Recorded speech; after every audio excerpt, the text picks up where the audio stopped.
Hey everyone, and welcome to the first lesson in this quick course on editing After Effects templates that you purchase online via a stock marketplace such as videohive.net, which I'm on right here. So there's lots of different options. If you go to After Effects project files, you can see all the different types of options there are. There's lower thirds, titles, different animations, and I want to find something that is going to be good to explain how to basically edit a template.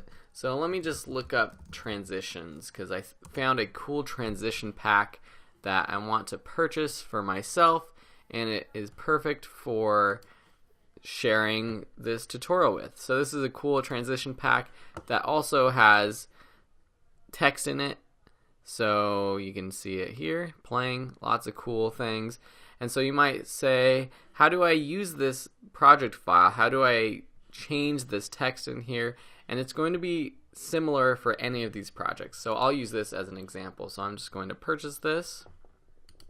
Okay, so once you've purchased, you will get a thank you and an email, and you can visit your downloads page to check out all the purchases that you've made, or you can just download it from here.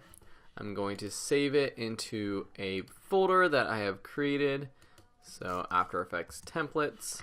So we are going to go into that folder once it downloads, and I will show you exactly what you get in each folder. It's going to be a little bit different depending on who is selling you the After Effects project, but typically it will come with a license and the project files themselves.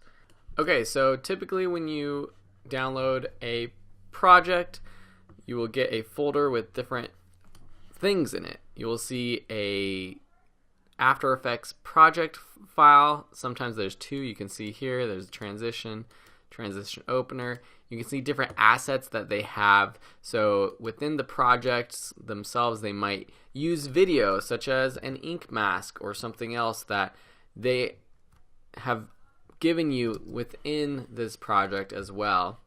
And then some of them even have some tutorials on how to do it, but I'm giving you a tutorial right now, so you don't need to necessarily use these tutorials. Okay, so that is basically what you get. In the next lesson, we'll be showing you how to open the project and kind of just navigating After Effects for the first time.